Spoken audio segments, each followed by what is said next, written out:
इस एपिसोड के स्टार्ट में हमें दिखाया जाता है कि रेड ड्रेस वाले प्लेयर्स की लाइन बनवा के उन्हें खड़ा करते हैं और उनकी चेकिंग करते हैं। इसके बाद ही हमें दिखाया जाता है कि सब प्लेयर्स को चौथी गेम खिलाने के लिए ले जाया जाता है, जहां वो देखते हैं डॉक्टर यानी कि प्लेयर 111 और रेड ड्रेस वाले की लाशें लटकी हुई हैं। यहाँ उनसे फ्रंटमैन माजरत करते हुए उन्हें बताता है कि इन लोगों ने चीटिंग की है, जिसकी वजह से इन्हें ये सज़ा मिली है, लेकिन हम आपसे वादा करते हैं आगे से ऐसा कुछ भी नहीं होगा। फिर इसके बाद सीन कट होकर ह्वेन जुन दिखाया जाता है, जो वहाँ पे पड़े सब रिकॉर्ड का डाटा कलेक्ट कर रहा था। इसके बाद हमें फ्रंटमैन दिखाया जाता है, जो किसी से फ़ोन पे बात कर रहा होता है। उसे बताता है कि मैंने सब कुछ संभाल लिया है, और ह्वेन जुन हो ये सब कुछ खड़ा सुन रहा होता है। फिर हमें सब प्लेयर दिखाए जाते हैं, जिन्हें इस आज की चौथी गेम के बारे में बताया जाता है कि इन्हें 2-2 की टीम बना के इस गेम को खेलना है। फिर सब प्लेयर से कहा जाता है कि वो अपनी अपनी टीम चूज़ कर लें। सबसे पहले सैंग वो वाली टीम बनाते हैं, फिर गेहुन उस बुरे चाचा यानी कि प्लेयर नंबर 1 के साथ, और सीब्योक उस लड़की यानी कि प्लेयर 420 के साथ अपनी टीम बनाती है। इसी के साथ ही हमें वो लड़की प्लेयर 212 दिखाई जाती है, जिसके साथ कोई भी बंदा अपनी टीम नहीं बनाता और वो उनमें अकेली बात जाती है। फिर यहीं पे वो रेड ड्रेस वाले आते हैं और उस लड़की को उठा के अपने साथ कहीं पे ले जाते हैं। फिर सब प्लेयर्स को गेम खिलाने के लिए एक जगह पे लाया जाता है, और उन सब प्लेयर्स को रेड ड्रेस वाले एक एक पोटली देते हैं और उसमें 10-10 कंचे होते हैं, और इन कंचों की मदद से उन्हें आज की गेम खेलनी होती है। इस गेम का रूल ये था कि ये सब आपस में गेम खेलेंगे, और जिसके पास एंड में ज़्यादा कंचे होंगे वो जीत जाएगा, और बाकी उनके साथ का प्लेयर एलिमिनेट होकर मार दिया जाएगा। ये सब सुन के ये लोग हैरान हो जाते हैं और सब प्लेयर आपस में गेम खेलना शुरू कर देते हैं। लेकिन प्लेयर नंबर 1 आगे घूमने लगता है इस जगह पे, और गेहुन उसके पीछे पीछे जा रहा होता है। इसी के साथ हमें सेबियक और प्लेयर 420 दिखाई जाती है, जो आपस में बैठ के बातें कर रही होती हैं। फिर हमें सैंगवू और अली दिखाए जाते हैं, जहां अली सैंगवू से ये गेम जीत गया है, और सैंगवू अली पे गुस्सा करता है कि उसने चीटिंग करके ये गेम जीती है और उसे मारने लगता है। यहीं सीब्यूक और प्लेयर 420 आपस में बैठ के एक दूसरे को उनकी कहानी सुनाती हैं और बताती हैं कि वो लोग यहाँ कैसे पहुंचे। इसी के साथ हमें गेहून दिखाया जाता है, जिसके साथ प्लेयर 1 ने गेम खेलना शुरू कर दिया था, और गेहून यहाँ पे प्लेयर 1 से हार रहा था। यहीं हमें सैंगवू दिखाया जाता है, जो अली को धोखा दे रहा होता है और उसे धोखे से अपनी बातों में लगा लेता है। ये फिर हमें वो गुंडा प्लेयर 101 भी दिखाया जाता है, जो ये गेम जीत चुका था।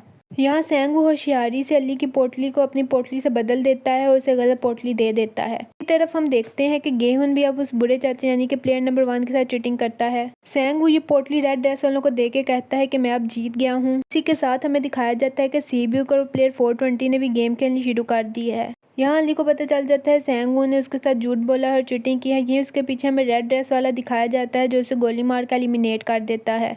इसके साथ दूसरी तरफ प्लेयर 420 सीब्यू की मदद करती है, और उसकी मदद करने के लिए वो खुद इस गेम से एलिमिनेट हो जाती है। हमें दोबारा से गेहून दिखाया जाता है, जो उस बुरे चाचा यानी कि प्लेयर नंबर 1 से कह रहा होता है कि वे एक आखिरी दफ़ा ये गेम खेल लें ताकि वो जीत जाए। फिर हमें पता चलता है कि गेहून ने चीटिंग करके उस बुरे चाचा को नहीं था हराया, बल्कि उस बुरे चाचा ने खुद गेहून को जिताया था, और वो अपनी मर्जी से उसे अपना आखिरी कंचा भी दे देते हैं ताकि वो जीत जाए और खुद एलिमिनेट हो जाते हैं। इसी के साथ गेहून रोता हुआ जा रहा होता है, और ये दिखाते हुए एपिसोड यहीं पे एंड हो जाती है।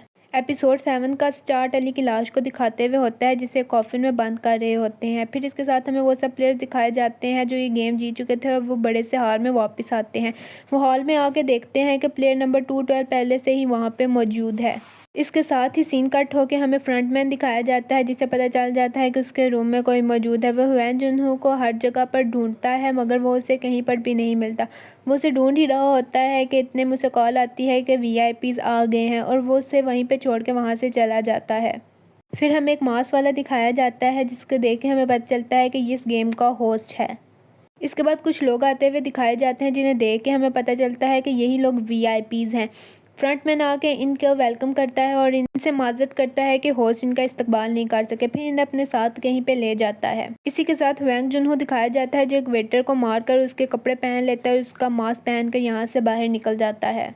इसी के साथ सीन कट होकर हमें सब प्लेयर्स दिखाए जाते हैं, जहाँ लाइट ऑन होती है और वहाँ पे रेड ड्रेस वाले एक कॉफिन को लेकर आ रहे होते हैं। कॉफिन को देख के सब लोगों को पता चलता है कि यहाँ पे जो प्लेयर 69 था उसने खुदकुशी कर ली और वो मर गया है। उसके मरते ही इनकी नाम की रकम में इजाफा होता है और दिखाया जाता है कि एक प्लेयर एलिमिनेट हो चुका है। फिर इन सब प्लेयर्स को 5वीं गेम खिलाने के लिए यहाँ से ले जाया जाता है, और दिखाया जाता है कि जितने भी VIPs हैं वो सब एक जगह पे बैठ के इन प्लेयर्स को देख रहे हैं और लुत्फ़अंदोज़ हो रहे हैं। इसके साथ ही इन सब प्लेयर्स को एक बड़े से कमरे में लाया जाता है और कहा जाता है कि यहाँ पे एक नंबर चूज़ कर लें, जिसके हिसाब से ये गेम खेली जाएगी। फिर उन सबको उस गेम की जगह पे लाया जाता है जहाँ उन्होंने गेम खेलनी थी। इस गेम का नाम होता है ग्लास स्टेपिंग स्टोन। इसमें कांच के 2 टुकड़े लगे हुए थे और एक ब्रिज को पार करना था। इनमें से एक टुकड़ा सही था जिस पर इन्होंने पाँव रख के आगे जाना था, जबकि दूसरा टुकड़ा वो था जिस पर पाँव रखते ही ये लोग एलिमिनेट हो जाएंगे। ये सब कुछ देख के ये लोग बहुत ज़्यादा डर जाते हैं, मगर गेम स्टार्ट हो जाता है और 16 मिनट में इन्हें ये सब कुछ पूरा करना था। ये सब लोग एक दूसरे के पीछे जा रहे थे। जब कोई प्लेयर गलत पे पाँव रखता और वह एलिमिनेट होकर मारा जाता और ऐसे बाकी प्लेयर्स को सही ग्लास का पता चल जाता है। यहाँ पे बहुत से प्लेयर एक दूसरे को धक्का दे के भी सही ग्लास ब्रिक का पता करवा रहे थे। यहीं पे सबसे आगे प्लेयर 101 आ जाता है, जो वहीं पे रुक जाता है। वो कहता है कि मैं आगे जाके क्यों मरूं, अगर मैं मरूंगा तो तुम सबको लेके अपने साथ मरूंगा। इसी के साथ वैंग जुनहो दिखाया जाता है, जिसने एक वीआईपी को पकड़ लिया और उससे इस गेम के बारे में पूछने लगता है। यही हमें मिन्यो यानी कि प्लेयर 212 दिखाई जाती है, जो प्लेयर 101 को कस के पकड़ लेती है और कहती है कि तुझे याद है मैंने तुझसे कहा था कि मैं तुझसे बदला लूँगी। और ये सब कहते ही वो उसे अपने साथ खींच के वहाँ पे छलांग लगा देती है, जिससे वो दोनों नीचे गिर के मर जाते हैं और एलिमिनेट हो जाते हैं।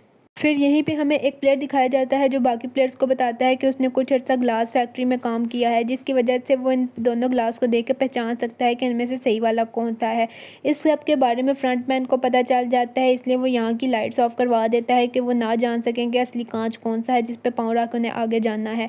यही सीन कट होकर हमें फ्रंटमैन दिखाया जाता है, जो हैंजूंग को देख लेता है और उसे भागते हुए पकड़ लेता है। सेंग यहाँ गेम जीतने के लिए अपने से अगले प्लेयर को ब्रिक के ऊपर धक्का दे देता है, जिससे वो एलिमिनेट हो जाता है और खुद उसे पता चल जाता है कि असली ब्रिक कौन सी है और आगे जाके जीत जाता है। ये सब देख के गीहुन और सीब्यूक बहुत हैरान होते हैं, मगर वो टाइम पूरा होने से पहले ही इस ग्लास के ब्रिज को पार कर लेते हैं और ये गेम जीत जाते हैं। वहीं हमें फ्रंटमैन दिखाया जाता है, जिसे रेड ड्रेस वाले बताते हैं कि यहाँ से एक सिलेंडर गायब है, ज़रूर वैन जुनहो पानी के दिए यहाँ से बाहर निकला है। उसी के साथ हमें फ्रंटमैन दिखाया जाता है, जो बोर्ड पे वैन जुनहो को ढूंढने के लिए बाहर निकल आया है, और ये सीन दिखाते हुए एपिसोड यहीं पे एंड हो जाती है।